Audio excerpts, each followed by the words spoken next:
Bonjour à toutes, écoutez, je suis très heureux de vous retrouver aujourd'hui, donc à 10 heures.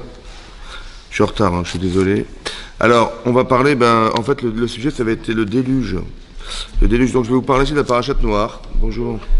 Parachate noire, en fait, où on nous explique dans la paracha, c'est marqué « Et les Todnot Noir ». Donc voici les descendants de Noach.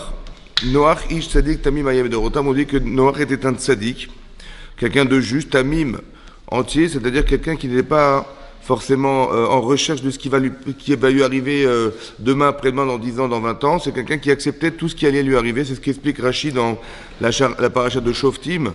On dit que Tam, c'est quelqu'un qui est, on va dire, naïf, entre guillemets, mais dans la mesure où il n'est pas dans la recherche de savoir ce qui va se passer, qui pourrait lui arriver de grave demain, donc il accepte tout ce qui lui arrive. C'est-à-dire quoi accepter? C'est que tout ce qui a été pensé par Hachem a un sens.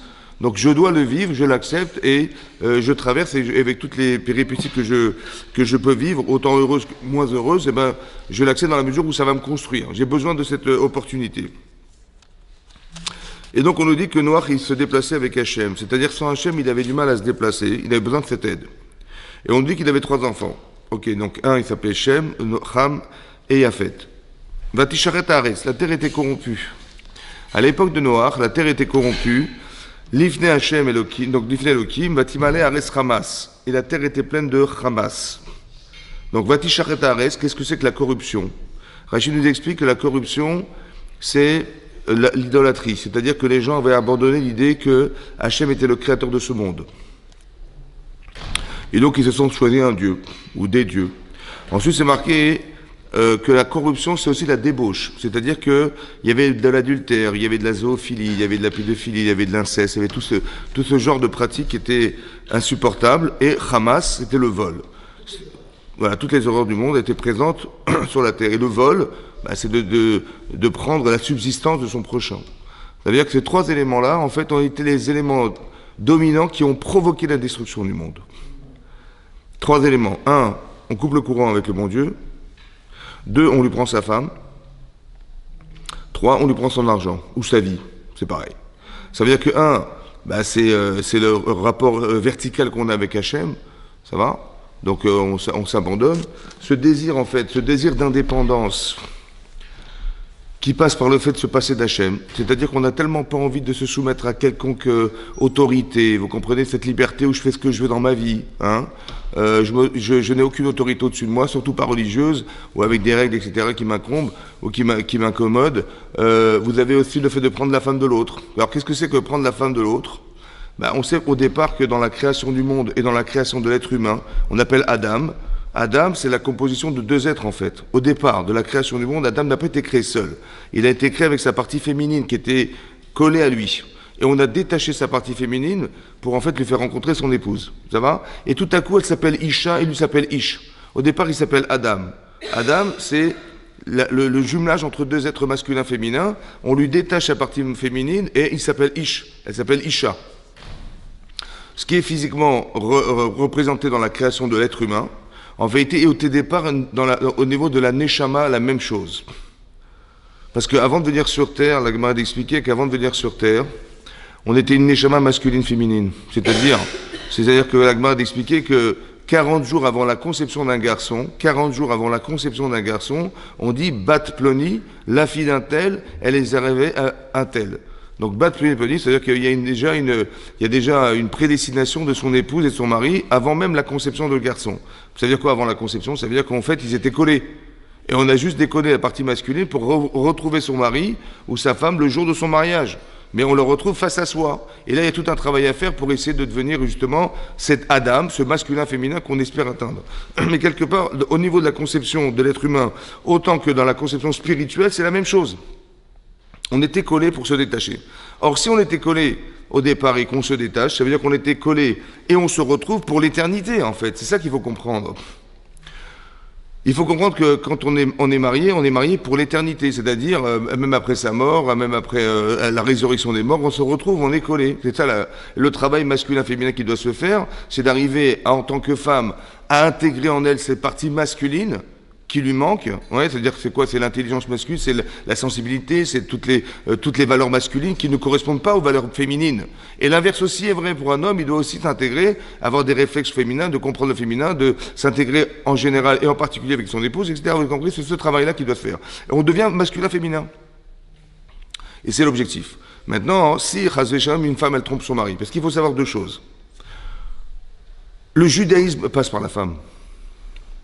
Ça veut dire, si un non-juif épouse une femme juive, l'enfant sera juif. Mais si un homme juif épouse une femme qui n'est pas juive, l'enfant ne sera pas juif. Donc le judaïsme passe par elle. L'identité juive passe par l'homme, c'est-à-dire que si un Cohen épouse une Bat Israël, une fille d'Israël, l'enfant, il sera Cohen. Si un Lévi, il épouse une fille de Bat Israël ou une femme de Cohenette, une femme de Cohen, l'enfant sera Lévi. Et si un Israël épouse une fille d'un Cohen ou une fille de Lévi, l'enfant sera Israël. Donc on voit que l'identité passe par l'homme, oui, mais le judaïsme passe par la femme. Mais avant avoir une identité, il faut être juif. Et donc ça veut dire que la femme, elle porte une responsabilité très très puissante de ce qu'on appelle le judaïsme. C'est peut-être pour ça que, en particulier, si elle n'a pas cette capacité de pudeur, c'est-à-dire de pouvoir se responsabiliser en tant que femme, mais qu'elle a une relation extra-conjugale parce qu'elle est déçue de son mariage, de son mari qui ne la considère pas, etc., elle va vouloir chercher ailleurs, et ce regard qu'elle a avec les autres va faire que soit elle est séduite, soit elle a été séduire. Eh ben, si ça a été prouvé par témoignage qu'elle a trompé son mari, il y a eu un acte adultère, à ce moment-là, elle est interdite à son mari. Combien de temps? L'éternité. Elle ne peut pas faire teshuva sur ça et dire je me suis fait avoir, je me suis trompé, excusez-moi, pardonnez-moi, je ne recommencerai plus. Non, c'est terminé. C'est-à-dire que cet acte adultère, il a une incidence qui est dramatique. Mais quel est le problème en fait? Le problème, c'est pas grave, elle se remariera, c'était la faute de son mari, lui il se remariera, ils referont leur vie, etc. Non, en fait, il faut comprendre que on peut s'arranger physiquement, mais spirituellement, on a déchiré cette neshama en deux. C'est que le projet du départ, qui était prévu par Hachem, il y avait un projet divin derrière ce couple, évidemment. Sur le plan personnel, ou autant que sur le plan collectif, on a tous un rôle à jouer sur la Terre. Donc, quelque part, ce projet-là a disparu. Ça veut dire qu'on est dans la tentative d'essayer de déchirer un projet divin. Vous avez compris? Autant, chas v'shalom, on peut se passer d'Hachem, autant on peut déchirer un projet divin personnalisé, autant on va lui enlever sa subsistance corporelle. Je t'enlève ton argent, je t'enlève ta vie. Ces trois éléments sont destructeurs. Ça va? Ce qui va engendrer la destruction du monde. Maintenant, dans le monde moderne, quand vous regardez un petit peu le monde dans lequel on vit, si j'extrapole un petit peu, on est un peu dans cette perspective, malheureusement. Ça veut dire qu'on vit dans l'intérêt de soi. Ça veut dire qu'il y a une forme d'égoïsme profond qui fait que tous les conflits politiques, militaires, ça a toujours été organisé dans l'intérêt financier, économique d'un pays ou de la région ou du monde entier. Quand il y a des conflits aujourd'hui qu'on vit en Ukraine, etc., vous avez vu, les prix montent, ça enflamme le gouvernement, etc., donc on veut faire la paix, mais pourquoi tu veux faire la paix? Est-ce que c'est pour sauver les vies ou pour sauver ton économie?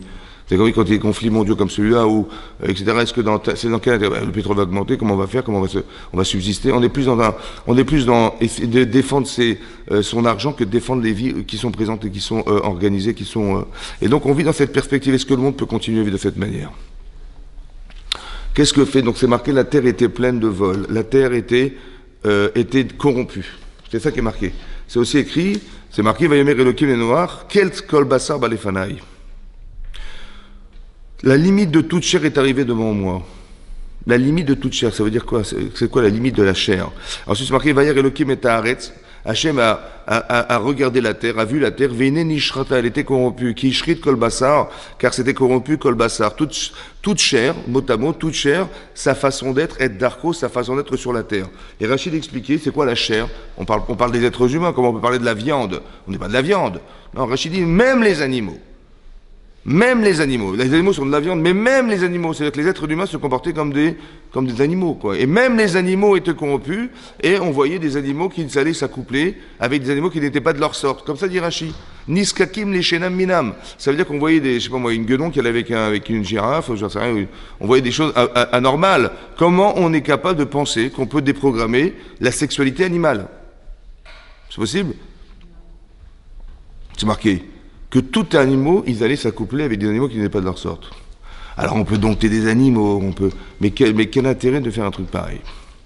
Ça veut dire quoi que la terre était corrompue? C'est pas la terre qui est corrompue, c'est les êtres humains qui composent la terre qui sont corrompus. La terre était pleine de vols, elle n'est pas pleine de vols, elle est pleine de voleurs. C'est marqué pleine de vols. Non, pleine de voleurs. C'est mal, on dirait que c'est mal écrit. Oui. Hachem a vu la terre. Mais il n'a rien fait la terre. Hachem a vu la terre, elle était corrompue. C'est pas la terre qui est corrompue, c'est les êtres qui vivent sur la terre qui sont corrompus. Ça veut dire quoi? Il a vu la terre, il a vu la limite de toute chair, et on est arrivé à un seuil où il fallait penser, il fallait faire quelque chose. À part ça, c'est marqué qu'Hachem, il a eu l'idée de détruire le monde. Qu'est-ce qu'il a fait? Il a noyé la terre. Ça va? Il a noyé la terre, c'est-à-dire qu'il a envoyé, il y a eu des pluies qui ont perduré pendant 40 jours et 40 nuits, mais il faut savoir que 150 jours, ça veut dire 5 mois, pendant 5 mois, les eaux souterraines, elles sont montées sous la terre, elles ont envahi la terre, elles ont noyé la terre entière, jusqu'à arriver à submerger les montagnes de la terre. Vous imaginez la hauteur d'eau qui est arrivée? Et donc il y a eu deux phénomènes, un de l'eau qui descendait du ciel et de l'eau qui montait de la terre et qui a inondé la terre. Pourquoi Hachem, il a été obligé de détruire la planète Terre? Je ne sais pas si vous imaginez, là où vous vivez, il n'y avait plus rien. Un jour, il n'y avait plus rien. Hachem a dû détruire la planète. Mais pourquoi il a détruit les arbres, il a détruit la nature, les animaux, les habitants? Pourquoi il a détruit ce qu'il avait lui-même créé au départ? Qu'est-ce qu'il avait besoin de casser tout ça?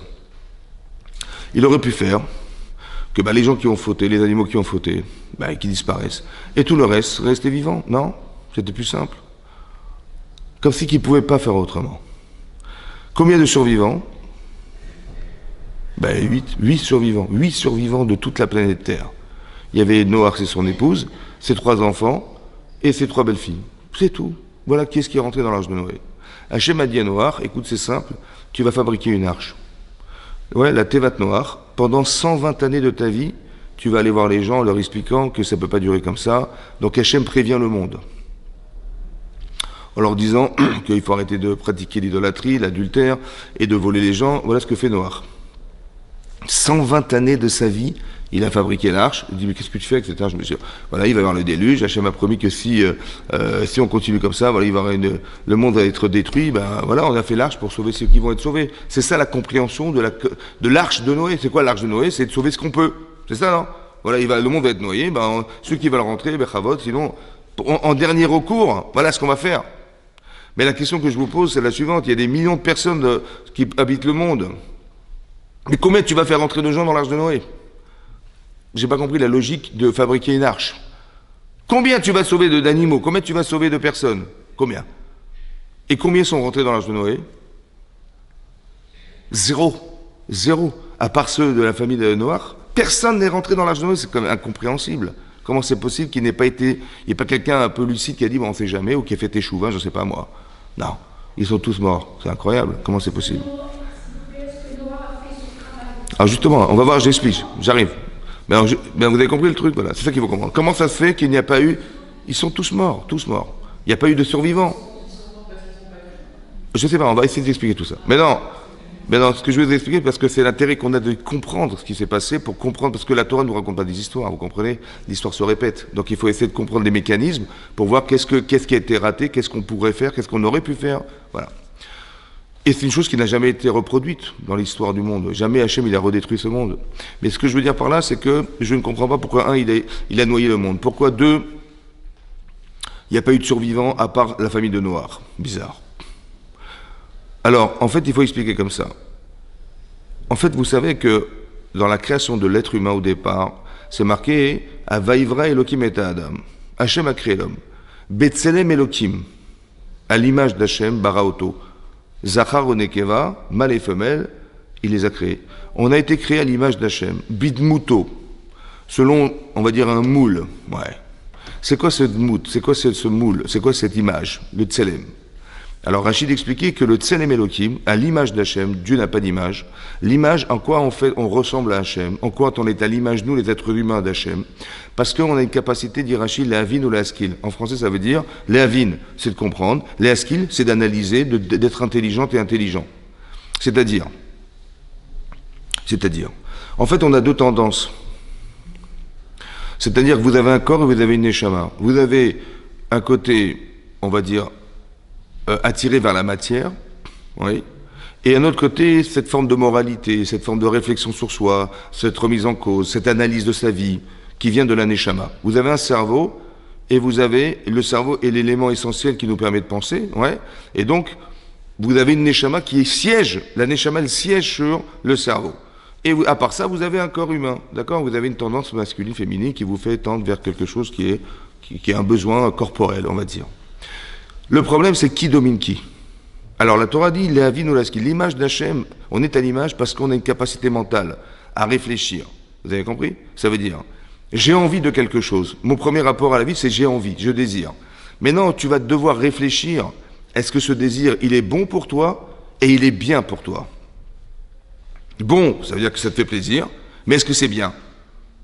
Par exemple, le chocolat c'est bon, mais c'est même très bon, ça va? Il y a des choses qui sont très bonnes à manger, à déguster, on se délecte, etc. Mais est-ce que c'est bien de manger trop? Est-ce que c'est bien de... vous savez, on dit dans l'Havdalah, on dit Amavdil ben cholestérol. Vous connaissez ces deux? Donc il faut faire attention à ce qu'on mange, il faut faire attention. Donc on fait attention à sa santé, ouais. Vous voyez sur la balance, des fois on dit tiens j'ai peut-être trop abusé. En fait on se rend compte que quand on mange trop, ça amène des maladies, ça amène des trucs. Mais c'est étonnant que on peut pas se faire plaisir jusqu'à une limite poussée. Non on peut pas. Ouais, il faut réfléchir. Donc c'est pas parce que c'est bon. Vous avez compris, faire la différence entre le bon et le bien. C'est-à-dire moi je croyais au départ que ce qui était bon était bien et ce qui était mauvais était mal. Eh ben c'est faux. Ça veut dire que en fait ce qui est bon n'est pas forcément bien. Pourquoi? Parce que ce qui est bon, c'est bon sur le présent. Ça veut dire que je me fais plaisir. Le Yetzer Hara, il va jouer sur ce principe qui est de dire fais-toi plaisir. Ouais. Et donc, en fait, on va se rendre compte que tout ce qui est répertorié dans la Torah comme étant des erreurs, ce sont des erreurs parce qu'elles elles ont une limite. Sur le présent, tu vas gagner. Tu vas gagner à mentir, tu vas gagner à escroquer, tu vas gagner à voler, tu vas gagner à faire. Mais essaie d'analyser, voir que le point commun entre tout ce qui est interdit, c'est que sur le champ, tu gagnes, mais tu gagnes jamais sur le long terme. Jamais. Tu gagnes jamais à mentir toute ta vie, tu gagnes jamais à escroquer les gens toute ta vie, à ne pas payer le salaire de tes employés, etc., etc. Tu gagnes jamais à faire que. Tu gagnes jamais à croire que quand tu vas prendre pour toi quelque chose au détriment de celui qui va le subir, tu vas gagner. Il y aura toujours quelque part une révolution qui va s'orchestrer derrière. Toute l'histoire démontre, en fait, on s'est rendu compte qu'à chaque fois qu'on a pensé qu'on allait gagner quelque chose à prendre des autres, on a toujours perdu parce que ça crée des révolutions, ça crée des bouleversements, ça crée des manifestations, ça crée des injustices. Voilà. Toujours. Donc il faut penser que, là on s'est rendu compte qu'il fallait partager. Mais pourquoi c'est comme ça? Parce qu'il y a des rouages qui ont été créés depuis la création du monde qui font qu'on ne peut pas vivre sans partager avec les autres. L'association est évidente. C'est marqué Olam Chesed Ibané. On nous dit dans la Torah que le monde a été créé par le Chesed. C'est pas de nous dire Dieu il est gentil et il a créé un monde parce qu'il est gentil, il a fait du Chesed, de la bonté. Non. C'est que l'esprit dans lequel vivra le monde sera forcément dans un rouage qui s'appelle le partage, le Chesed. Ça ne peut pas vivre autrement. Ça va? Et là on voit que je me passe d'Hachem, je prends la femme de mon voisin et je lui prends son argent. Vous avez compris que le centre d'intérêt, c'est soi. Comme si on devait se passer du bon Dieu. J'ai plus besoin de lui. Ma forme d'indépendance, c'est de dire, je fais ce que je veux dans ma vie. Laissez-moi tranquille. Je lui prends sa femme, il va souffrir, c'est pas grave. Je lui prends son argent, il va mourir, c'est pas grave. Vous avez compris ce que je veux dire? Peu importe, on est dans une sorte de forme d'apathie de l'autre, ou bien de manque d'empathie des autres, et ça tue le monde. C'est pas possible que ça dure comme ça. Et donc c'est ça que fait Hachem. Il dit, Yanoir, fais une arche de Noé. Fais une arche de Noé. Pourquoi il fallait que le monde soit noyé par de l'eau? Parce que vous avez compris que quand on se passe d'Hachem, quand on se passe de la réflexion qu'on pourrait avoir de se dire, il y a un principe fondamental dans la Torah, qui est une règle. La règle de la Torah. Comme ça, c'est marqué, la règle de la Torah. C'est marqué, tu aimeras ton prochain comme toi-même. Rabbi Akiba, il a dit, ça c'est la règle de la Torah, ça. En quoi c'est une règle de la Torah? Le rapport entre soi et les autres, tu aimeras comme toi-même. D'abord, j'ai pas compris comment on peut aimer comme soi-même. Comment tu peux aimer à la limite de ce que tu aimes chez toi. Hein? De comprendre qu'est-ce que veut dire s'aimer. Parce que pour aimer, il faut s'aimer. Tu vas l'aimer comme tu t'aimes. Ça veut dire quoi m'aimer? M'aimer, je connais Mémé, ma grand-mère, je la connais, mais m'aimer. Qu'est-ce que ça veut dire quoi s'aimer? Ouais? Ou là, je m'aime bien, ou je m'aime pas, ou... Il faut comprendre. Donc, c'est-à-dire qu'il y a un travail d'appréciation de soi, déjà. Mais pour apprécier soi, pour s'apprécier, il faut être capable de s'introduire dans soi-même et de voir qu'est-ce qui est appréciable. Et si tu sais le faire chez toi, peut-être tu sais faire chez les autres. Aimer comme soi-même. Mais ça veut dire aussi autre chose. Des fois, on a des comportements qui sont inadmissibles. Ça va? Ça peut être en couple, ça peut être parental, familial, tout ce que vous voulez. Et quand je dis à quelqu'un, mais tu as vu comment tu parles à ta femme? Tu crois franchement que quand tu lui parles comme ça elle va t'écouter ou tu as vu comment tu parles à ton mari avec tellement de violence, tu crois qu'il va t'écouter? Tu vois bien que ça marche pas. On peut pas obliger les gens à entendre ce qu'on a envie de réaliser. On espère quelque chose et par la brutalité, par la force, par l'humiliation, on croit que. Mais ouais, mais c'était pour le réveiller. Et mon mari, il dort, il fait n'importe quoi, ou ma femme, elle fait n'importe quoi. Je me suis énervé. Je lui dis des cas de vérité. Je lui dis mais la violence, elle n'amène à rien, parce que la violence est humiliante. La violence, vous savez quand il y a un taux de décibels qui est trop important, on se bouche les oreilles. Mais c'est pareil, ça n'amène à rien, vous avez compris, ça n'amène à rien. Mais bon, sur le coup de l'énervement, sur le coup de la... Je me suis énervé, je lui dis, bon écoute, tu sais ce que t'aimes, et tu sais ce que t'aimes pas. Maintenant, est-ce que tu aurais aimé qu'on te parle comme ça? Tu aurais aimé ou pas? Elle me dit, ben non, manifestement non. Par contre, comment tu aurais aimé? Comment tu aurais aimé qu'on te parle? Bah tu vois, imagine t'es ton mari, et tu viens et tu lui envoies les cas de vérité... Si tu avais été ton mari, comment tu aurais aimé qu'on te parle? Je dis, si j'étais à la place de mon mari, j'aurais aimé qu'on me comprenne. Bon, j'ai eu un petit Yetzirara, c'est vrai. J'ai eu un moment de faiblesse, ou une moment d'attention, ou je sais pas quoi. Bon, j'aurais aimé qu'on comprenne mon niveau. J'aurais aimé qu'on me parle, qu'on m'amène à penser que. J'aurais aimé qu'on m'invite à m'améliorer. Mais tu sais quoi? Tu vas faire comme tu aurais aimé qu'on te fasse. Aimer comme soi-même, c'est... Tu aurais aimé ça? Tu aurais aimé tu aurais aimé que si tu étais à la place du bon Dieu, qu'on coupe le pont, on coupe les liens. Tu aurais aimé qu'on te prenne ta femme? Non. Tu aurais aimé qu'on te vole? Non. Eh ben tu vas... Qu'est-ce que mais j'aurais aimé qu'on partage, j'aurais aimé que on puisse s'enrichir parce que j'ai pas forcément des moyens, mais j'aurais aimé que les faibles soient un peu comme les forts, j'aurais aimé que... Mais tu aurais aimé, mais c'est ce que tu vas faire. Comme toi-même. Comme tu aurais aimé qu'on te dise, tu vas dire. Comme tu aurais aimé qu'on ait pensé pour toi, tu vas penser pour les autres. Comme tu aurais aimé qu'on ait agi pour toi, on va agir pour les autres. Comme toi-même. Vous avez vu? Aimer comme soi-même, ça veut dire, tu sais ce que tu supportes pas, et tu sais ce que tu aimes. Eh ben, tu vas faire aux autres comme tu aurais aimé qu'on te fasse. Tu vas dire aux autres comme tu aurais aimé qu'on te dise. Tu vas penser pour les autres comme tu aurais aimé qu'on pense pour toi. Vous avez compris? C'est ça. Mais ça, c'est ce qu'est le klal. La règle. Ça veut dire, vous avez compris, que si c'est dans le sens inversé, ça ne marche pas.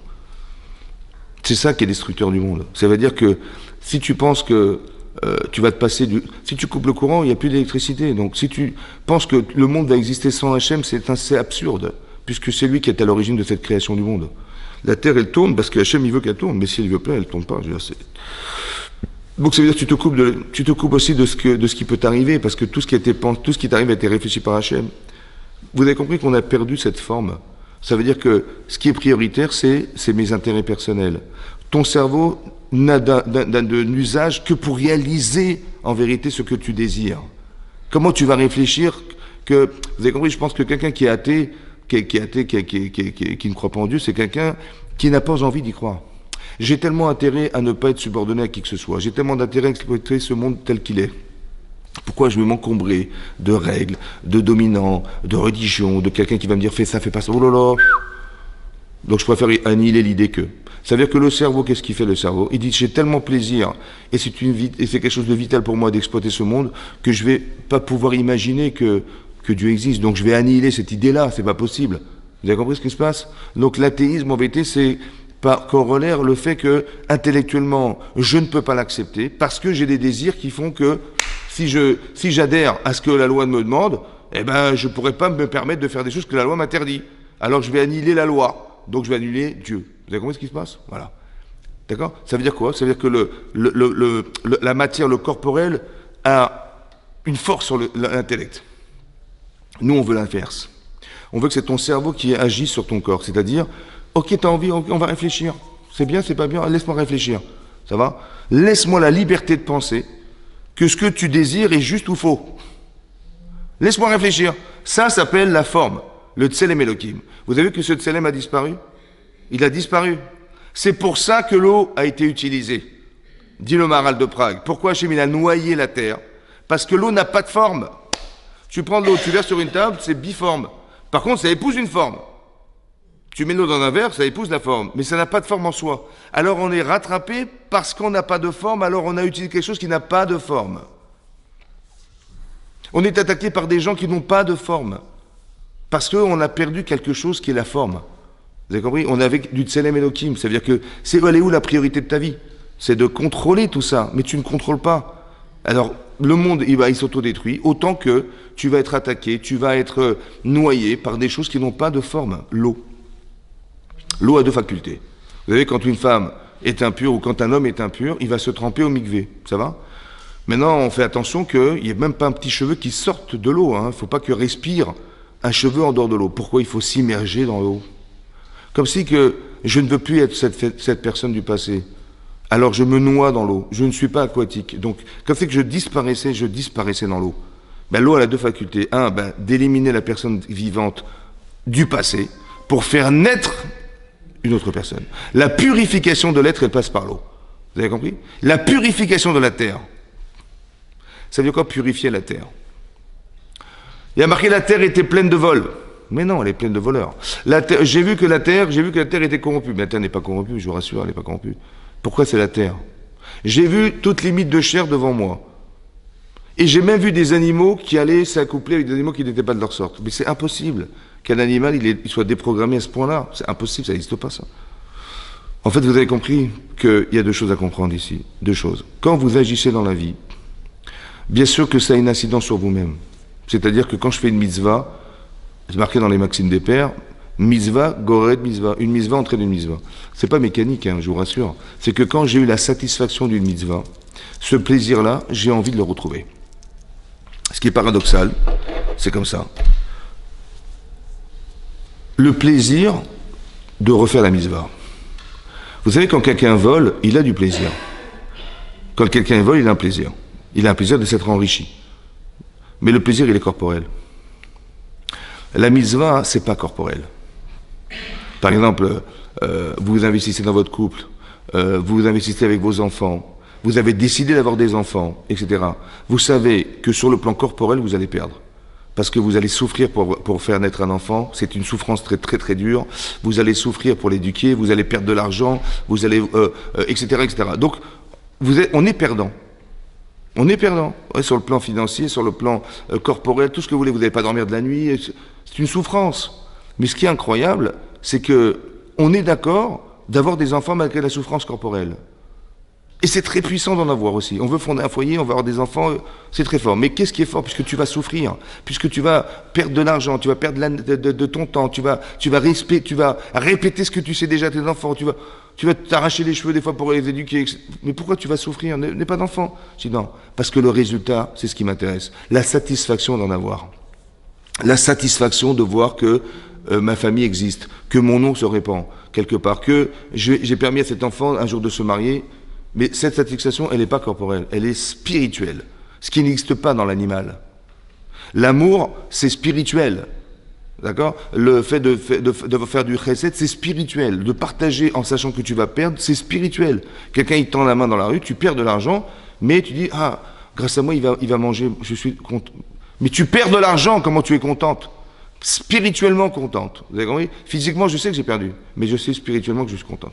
Ça veut dire qu'on se rend compte que la différence entre quelqu'un qui vole, de quelqu'un qui se protège de voler et qui donne, la satisfaction n'est pas la même. Un, elle est spirituelle, l'autre, elle est physique. Mais physique parce que égoïstement, tu as pensé que toi, tu dois vivre, mais les autres, non.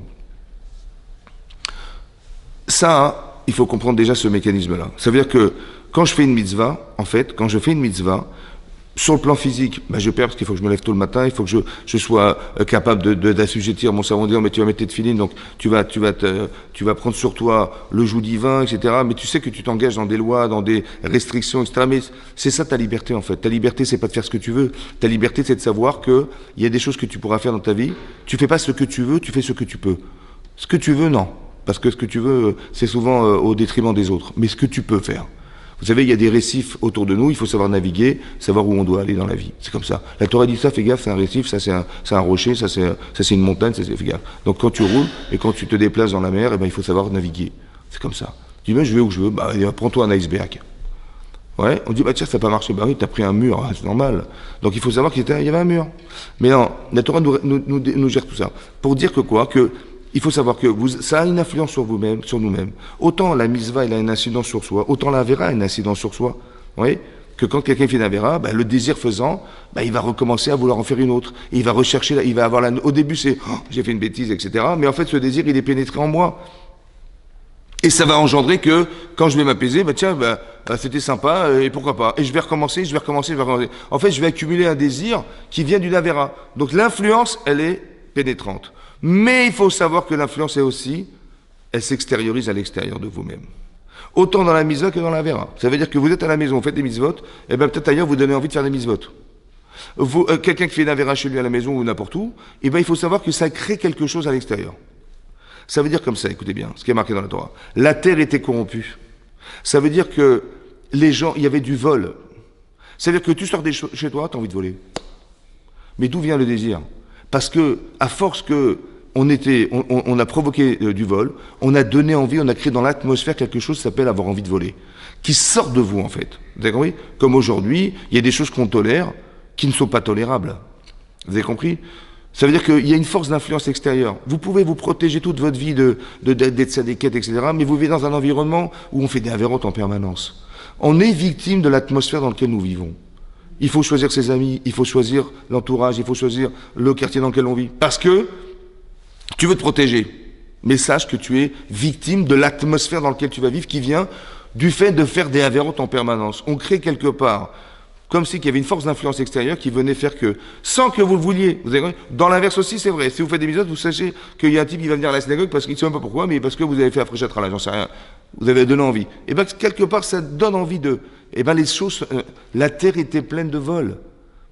Hachem, il est obligé d'enlever l'influence. Pourquoi? Parce que bon, les gens qui ont fauté, ils vont disparaître. Ok, mais l'influence est présente.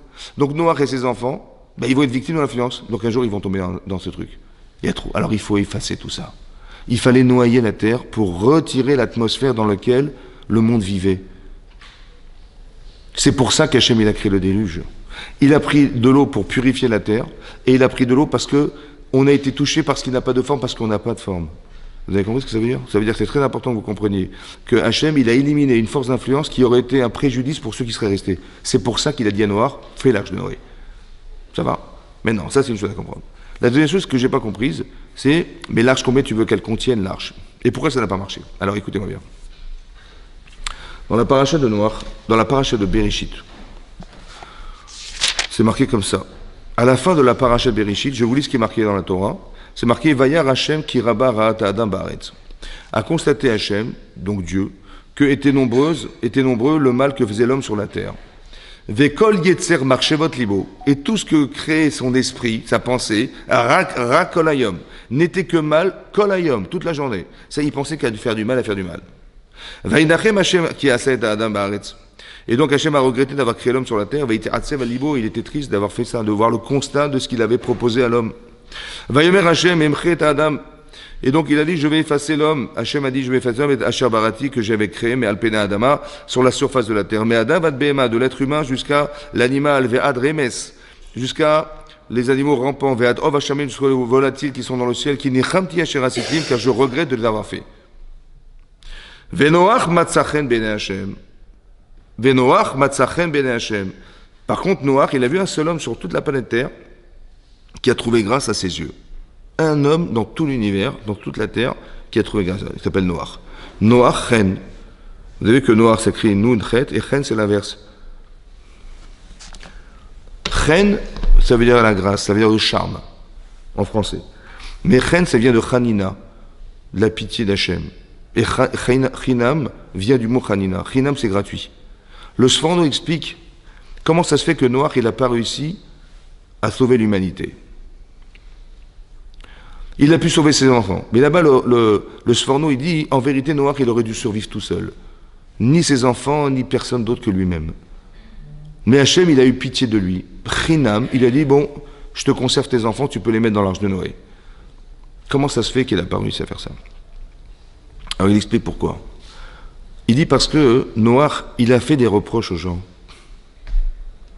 Il leur a dit, mais je comprends pas, mais vous allez arrêter de voler?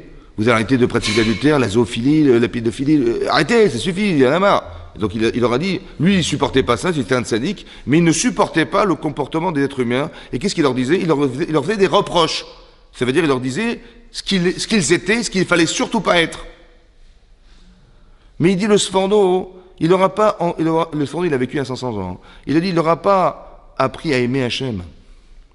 Il n'aura pas appris à avoir avoir envie de se solutionner en se voyant de façon positive. Ça veut dire que le reproche, nous on fait des reproches à nos enfants, à notre mari, on leur dit mais je comprends pas. On ne propose pas forcément des solutions. On est simplement capable de rappeler ce qui ne va pas.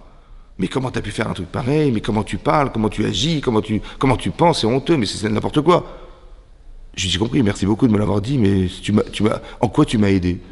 Tu m'as simplement rappelé ce que j'étais un nulard. Voilà, je suis un nulard, merci beaucoup. Donc tu m'as humilié, en fait. C'est pas facile de faire des reproches, vous comprenez? C'est tellement pas facile que dans la paracha de Devarim, vous savez, à la fin de la Torah, il y a la paracha de Devarim qui est le début du dernier livre de la Torah. D'accord?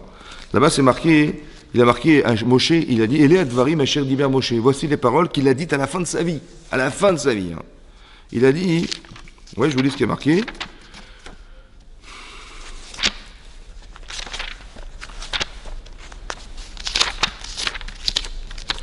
Il a dit comme ça. Marqué Elé Advarim Asher Diber Moshe. Voici les paroles qu'a dites Moshe. El Kol Israël, à tout Israël. Il a parlé, il s'adressait à tout le peuple juif. Be'ever et Yarden, du côté du Jourdain. Bamidbar, Barava, donc dans le désert, dans la colline, Moutsouf, face au jonc. Ben Paran, entre Paran, Etophel, Velavan, Vechaserov, Vediav. Il a cité a priori des noms d'endroits, mais on n'a pas compris ce qu'il a dit. Rachid nous explique. En fait, il a dit les fichen d'ivrei tochachot. Il leur a fait des reproches. Ou Manakan, il a nommé ici, dans tout ce que je vous ai dit, dans les déserts, dans la colline, en fait, il a nommé ici des endroits, chez Kaïsou, Lifne Amakambaen, qu'en fait, ils ont mis en colère Hachem, entre guillemets, c'est-à-dire qu'ils ont fauté. Les fichar, Satam et Advarim, Veiskiran Beremez. Il n'a pas dit, vous n'avez pas honte, vous avez fait le veau d'or, parce que, franchement, j'espère que vous avez fait tchouva, hein. Bon, vous êtes débauché avec les filles de Midian, là-bas, dans la colline, là-bas.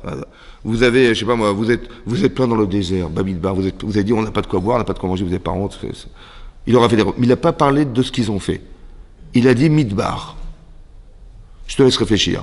Moulsouf, dans le vent de la mer Rouge, vous avez cru, quand vous avez vu les Égyptiens arriver, vous dites, mais on va tous mourir. Mais qu'est-ce qu'on a été faire? On aurait préféré souffrir, rester des esclaves en Égypte que de mourir dans le désert. Mourir, souffrir, mais je préfère souffrir que mourir. Et vous êtes plein dans... Vous n'avez pas honte? Il n'a pas dit ça, il a dit Moulsouf.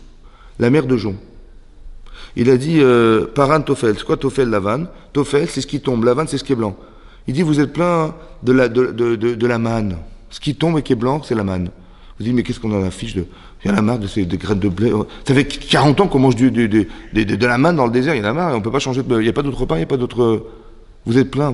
C'était miraculeux. On vous a évité de préparer à manger, d'aller cultiver machin. Et vous êtes plein. Il n'aura pas exprimé la plainte. Il a dit Tofel Lavan, qui tombe et qui est blanc. Midbar, désert, Dizaav, Daizav. On avait trop d'or. C'est pour ça qu'on s'est permis de faire le veau d'or. Il n'aura pas dit, parce que, Rachid dit pourquoi? Mipnek Gvodne chez Israël, en respect au peuple juif. Quand tu fais un reproche, fais très attention que ça soit respectueux. Parce que si ça l'est pas, jamais personne n'acceptera d'être reproché lorsque c'est humiliant. Vous avez compris ça? Il a fait à la fin de sa vie. De qui il a appris ça? Melamed, chez l'Ochichan et la Samouch Limita. Il a dit ça avant de mourir. Milamad, demande de Rachid, mais de qui il a appris ça? Alors le Midrash dit, mais Yaakov, il a appris de Yaakov Avinu. Que quoi? Chez l'Ochichan et Banav et la Samouch Limita. À la fin de la parasha de Vayechi, il a fait des reproches à ses enfants. Vous vous rappelez? Mais il a fait juste avant de mourir. Pourquoi? Amar Réhouven béni. Il a dit, mon fils Réhouven. Il a été voir Réhouven. Vous savez que Réhouven, quand Rachel est morte, Yaakov Avinu, il a pris son lit, qui était dans la chambre de Rachel, il l'a mis dans la chambre de la servante de Rachel. Maintenant, Réhouven, il a dit, mais c'est quoi cette histoire-là? Comme ma mère, elle va encore être humiliée par son mari, comme ça, à ce point-là, où il a été mettre son lit dans la chambre de la servante de Rachel. Ah, c'est assez honteux. Assez c'est désobligeant vis-à-vis de ma mère, ça se fait pas. Il a été prendre le lit de son père, il a carrément mis dans la chambre de sa mère. Mais je vais lui apprendre à vivre, moi, tu vas voir. Bon. Le problème, c'est que la Shekhina, elle résidait sur le lit de Yaakov Avinu. Et lui, il savait exactement où il devait mettre son lit et pas ailleurs. Or, son fils, il s'est investi dans la vie de son père. Un, deux, il a déplacé la présence divine qui se trouvait sur le lit de Yaakov, il l'a déplacé dans la chambre. Il a fauté. Alors, regardez ce que dit Rashi. Ani Omer Lecha, Yaakov, il parle à son fils. Pourquoi tu crois que toutes ces années, je t'ai jamais fait de reproche par rapport à cette faute? C'est vrai, pourquoi il a attendu? Il dit, j'ai eu peur que tu m'abandonnes et que tu ailles te coller avec mon frère Esav. J'ai eu peur que si je te dis, mais comment t'as pas honte, de quoi tu te mêles d'abord, hein? Et puis en plus de ça, tu sais ce que t'as fait? T'as déplacé la Shekhinah, mais c'est honteux ce que t'as fait. Il a jamais dit ça à son fils. Pourquoi? J'ai eu peur que tu m'abandonnes. J'ai eu peur que tu ailles chercher chez mon frère Esav. Il dit, ben, au moins Esav, comme si qu'il aurait pu abandonner Hachem. Vous avez compris ce que je veux dire? C'est-à-dire qu'il faut faire très attention. Et ça, on le fait à la fin de sa vie. Ça veut dire que le reproche, c'est une chose qu'il faut éviter, mais au maximum. Et c'est ce qu'a fait Noach. Il a fait des reproches.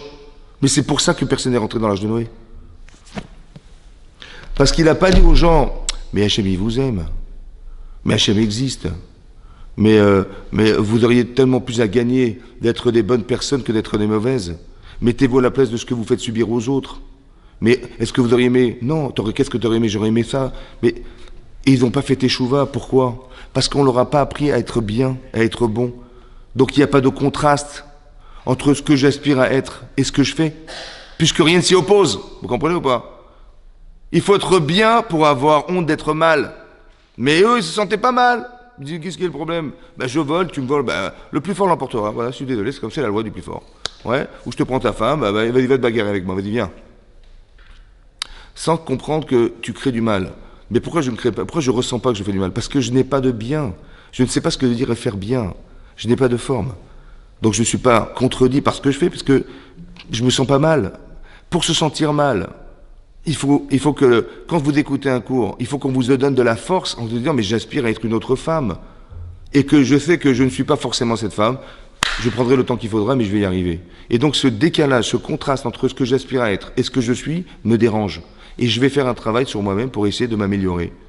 Donc là, on aurait imaginé que là, les gens, ils auraient fait échouer, ils seraient rentrés dans l'arche de Noé. Je vais vous dire même pire que ça. Vous savez pourquoi Hachem il a dit de faire l'arche? Parce que moi, au départ, je croyais qu'il a demandé de faire une arche de Noé pour sauver la peau de ceux qui vont survivre. Oui, non. C'est exactement l'inverse qu'il a demandé à Hachem. Et je fais l'arche pour que personne ne puisse rentrer dans l'arche. Parce que, en vérité, qui sait combien on va faire rentrer de personnes? Tout le monde va rentrer? Non, égoïstement, moi, je vais pousser tout le monde et je vais rentrer moi dans l'arche de Noé. Non. Il faut que personne ne rentre dans l'arche de Noé. Vous avez compris? On va faire tous ces chouvas. Oui, parce que personne ne pourra... combien va faire rentrer personne? C'est exactement l'inverse qu'il a demandé à Hachem, à Noach. Mais Noach, il a cru, il a dit, mais sauve ta peau. Il était juste. C'est quoi juste? Sadique.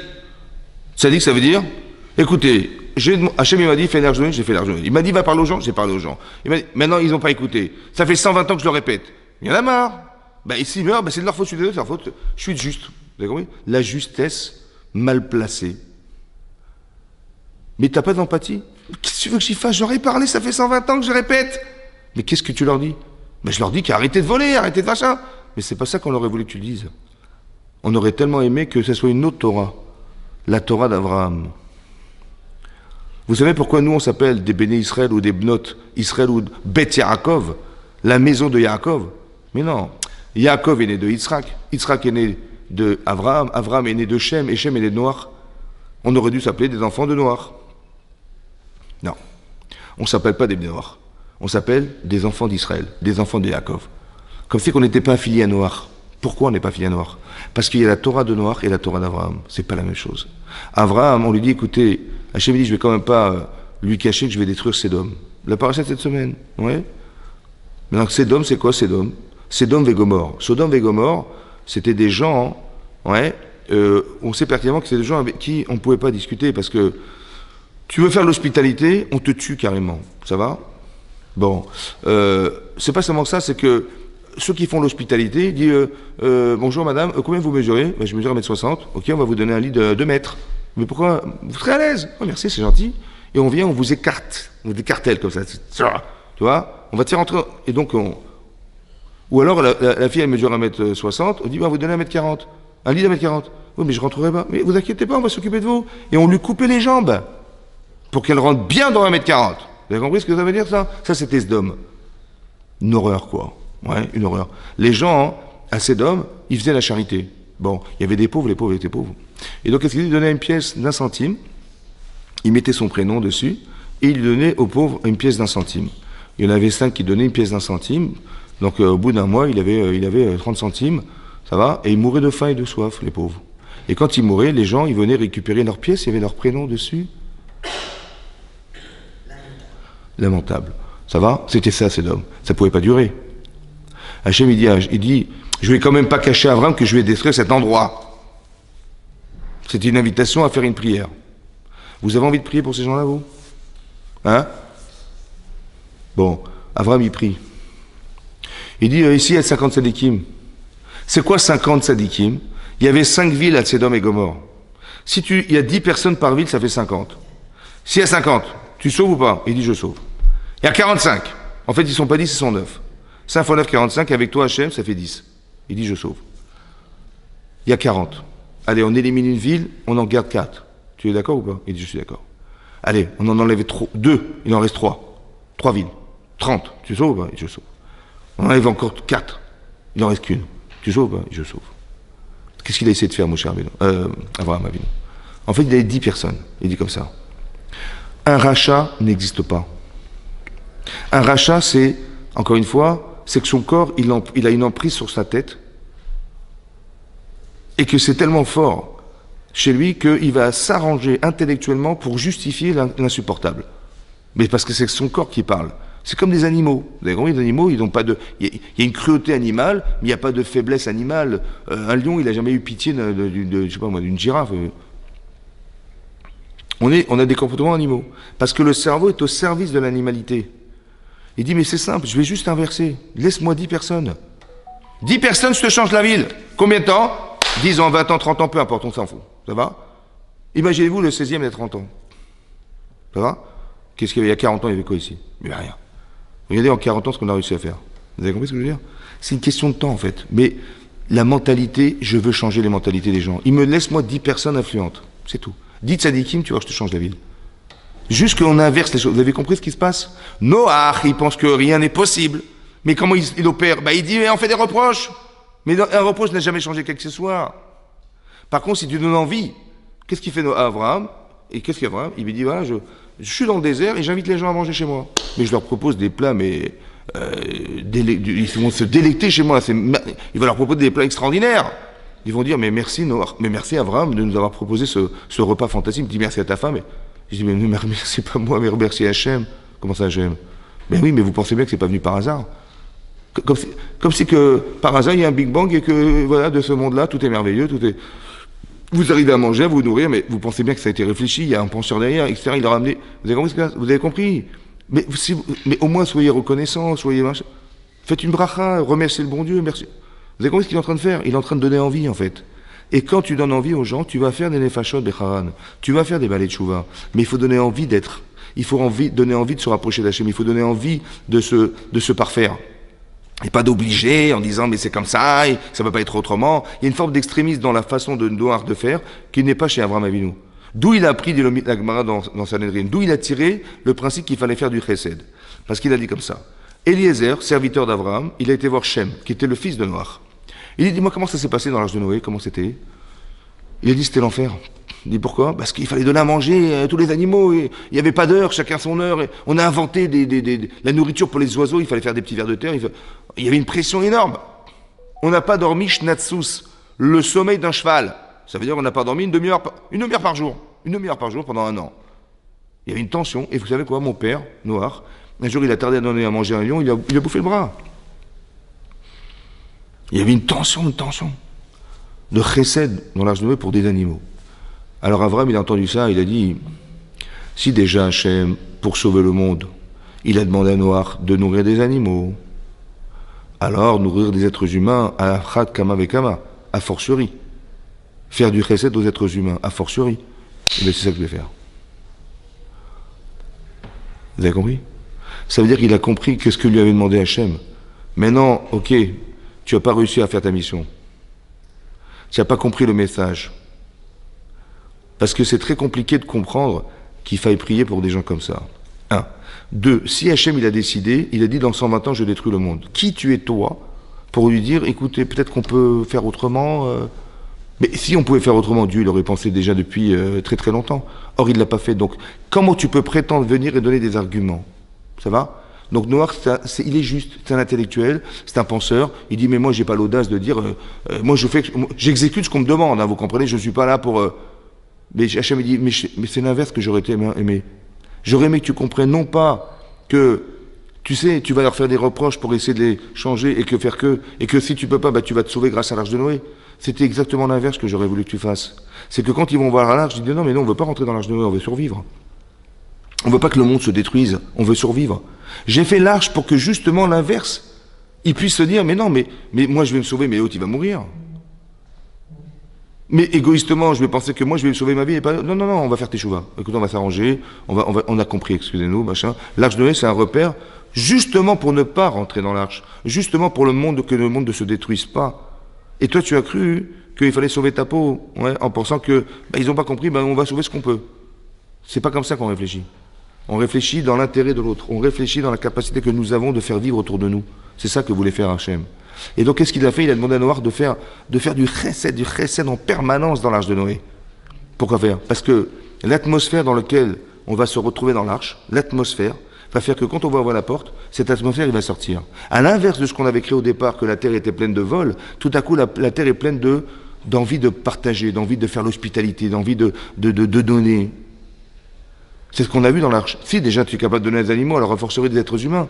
Et cet esprit-là, il va sortir de l'Arche de Noé. Et on va être dans l'empathie, dans le désir de faire vivre autour de soi. Parce que vivre, c'est faire vivre.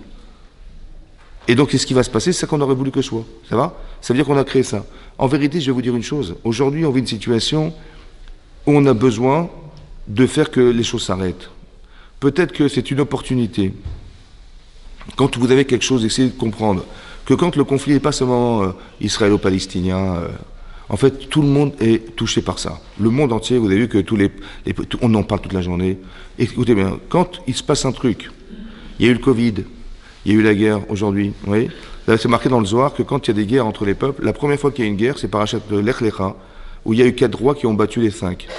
La première fois dans la Torah, on mentionne des guerres. Là-bas, c'est marqué, dans le Zohar, dans le Midrash, c'est marqué aussi, qu'on est Beraglo chez le Mashiach. Ça veut dire qu'on est dans les pieds du Mashiach.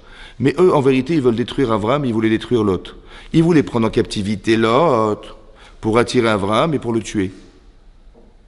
Mais ce n'était pas une guerre contre Avram, c'est une guerre contre Hachem. Maintenant, nous, ce qu'on doit faire, c'est d'être solidaires. On va faire du chesed. Dis-moi, moi j'habite en France, qu'est-ce que je vais faire comme... Dans ta petite arche de Noé, là, ouais, tu vas faire du chesed avec ton mari, avec tes enfants, avec autour de toi, tes voisins. Tu vas partager, tu vas changer ta façon de penser, tu vas prendre sur toi des nouvelles choses. Mais sache que ce que tu vas faire, en vérité, va influencer les autres. Même que tu sois dans le 16e arrondissement de Paris et que tu vis dans ta petite arche de Noé, sache que l'arche de Noé, elle a sauvé le monde. On a tous une petite arche, vous avez compris? On a tous une petite famille. Tu dis pas, oui, mais c'est égoïste parce que c'est moi, mais c'est vrai que tu peux faire des choses, évidemment. Tu peux envoyer des médicaments, tu peux envoyer de l'argent, tu peux faire ce que tu veux. Mais en vérité, ce qu'il faut comprendre, c'est qu'on veut changer des choses. Et c'est l'opportunité de faire que toutes ces guerres, en vérité, c'est d'imposer que c'est l'islam, ou je ne sais pas qui, ou c'est le christianisme, qui s'impose. En fait, nous, on veut dire non, c'est Hachem. Donc l'idée qu'on est en train de vivre aujourd'hui, c'est pas de dire, allez, on va une super armée, on va se débarrasser du Hamas et on aura gagné la guerre. Non. Parce qu'aujourd'hui, c'est le Hamas, demain, c'est autre chose. Et on voit bien que la guerre est impossible. Donc, qu'est-ce que tu veux faire? En fait, il faut dire, voilà, j'ai compris. Je veux qu'Hachem, il se révèle dans le monde. On veut être Mamlich Hachem. Ce qu'eux veulent détruire, nous, on veut le construire. On a tous comme objectif de faire qu'Hachem, il va un jour se révéler dans ce monde. C'est une opportunité pour le faire. Donc, il y a deux façons de réfléchir. Soit je me dis, quand je vois Paro arriver, je lui dis, on va faire la guerre. Soit je me dis, non, on va crier vers Hachem. Et vous allez voir qu'on a crié vers Hachem, et la mer s'est ouverte. Je dis, mais pourquoi Hachem, il m'a envoyé Pharaon. Moi, je croyais qu'il fallait prier pour me débarrasser de Pharaon. Pas du tout. Il a envoyé Pharaon pour que tu t'accroches à lui. Maintenant que tu t'accroches, alors Pharaon va disparaître. C'est pas que la prière est une solution pour se débarrasser de notre problème. Pourquoi c'est pas une solution? C'est logique. Parce que Dieu, il te l'a envoyé. C'est pas pour que tu pries qu'il te l'enlève, puisqu'il te l'a envoyé. Donc c'est pas ça qu'il faut dire. Il me l'a envoyé, alors il va mieux pas qu'il me l'envoie alors. Et donc je vais prier pour qu'il ne m'envoie pas. Mais non, il te l'a envoyé. Non, il te l'a envoyé pour que tu t'accroches à lui. Pour que tu t'accroches au principe que tu es une soura, tu es une forme. Que ton cerveau, il soit maître de tes passions, de tes désirs et que tu sois réfléchi, et que tu puisses être une vraie femme pour Hachem. Et donc ça, hein, c'est un rôle que nous, on doit jouer, oui, oui, et comprendre que c'est planétaire, donc ça veut dire que ça touche, ce sont des opportunités, comme il y a eu le Covid, c'était planétaire, alors on n'a pas compris, alors on va basculer sur autre chose. Mais vous avez compris ce que je veux dire, c'est que il faut qu'on ait compris que Hachem nous envoie par où, parce qu'il fallait qu'on s'accroche à lui, c'est pour ça qu'il l'a envoyé. Et tu t'es accroché à lui, t'as réussi, super, j'ai gagné, hop, c'est-à-dire que la Emouna qu'on avait eue pour sortir d'Égypte, elle va pas suffire pour recevoir la Torah. Alors Hachem, il va envoyer par où pour que tu atteignes ce niveau de Emouna, va y Aminu Bachem, et maintenant que tu l'atteins, alors on va te donner la Torah. Mais ce sont des opportunités pour s'élever. Vous avez compris ce que c'est comme ça qu'on doit le réfléchir et non pas ah on a un problème politique, économique. Non non oubliez ça c'est le pareil, c'est la forme ça. C'est l'allusion. Il faut que vous compreniez que derrière il y a une volonté et c'est ça les Chachamim que nous invoquent les Chachamim de dire il y a une volonté derrière de nous amener à quelque chose qui est Mamli Hachem. Tout ça c'est pour en fait la guerre. Vous avez compris qu'il y a un illogisme incroyable dans toute cette histoire. C'est complètement incohérent. Il faut sauver les Palestiniens. Et je dis, mais oui, mais ils sont gouvernés par des terroristes. Qu'est-ce qu'on fait? On tue des terroristes? Incohérence totale. Mais vous avez compris qu'on est bouleversé par ça. C'est simplement pour nous expliquer que c'est divin. Quand c'est pas logique, c'est forcément divin. Et donc il y a un message divin à nous faire dire, écoutez, soyons solidaires, soyons rassemblés, arrêtons de nous séparer, soyons solidaires. Ouais, parce que la solidarité, c'est ce qu'Hachem veut qu'il soit. C'est marqué là-bas que dans la paracha d'Aïchi, c'est marqué que Yaakov Avinu, il a dit, je vais vous raconter la fin des temps. Il a dit à ses enfants, je vais vous raconter la fin des temps. Mais il dit, mais Asfou, rassemblez-vous. Ikabetsu, regroupez-vous. En fait, écoute, vous avez compris que les 12 Shvatim, c'est tout le peuple juif. Si vous voulez entendre, alors rassemblez-vous. Si vous voulez entendre, regroupez-vous. Ça veut dire que si on veut voir, si on veut entendre, il faut qu'on se regroupe. Il ne faut pas qu'on vive une vie égoïste qui a détruit le monde, mais une vie d'empathie, une vie de partage, une vie d'envie que les autres vivent. Pourquoi tu veux plus vivre que les autres? Mais c'est quoi ça? Alors il faut que tu comprennes que si tu vois des gens qui ne sont pas dans la Torah, mais ça doit te perturber. Tu dis, bah le pauvre, qu'est-ce que je peux faire pour lui? Pas, oh là là, qu'est-ce qu'il nous saoule celui-là avec ça? Il vient nous gâcher notre vie. Vous avez compris? L'inverse. On n'est pas dans le reproche, comme si on veut se protéger de ce qui nous fait du mal. Mais si tu avais été à sa place, qu'est-ce que tu aurais aimé qu'on fasse? Alors c'est ça qu'on va faire ensemble. Vous avez compris? C'est ça. Chazak ou Baruch. Merci beaucoup.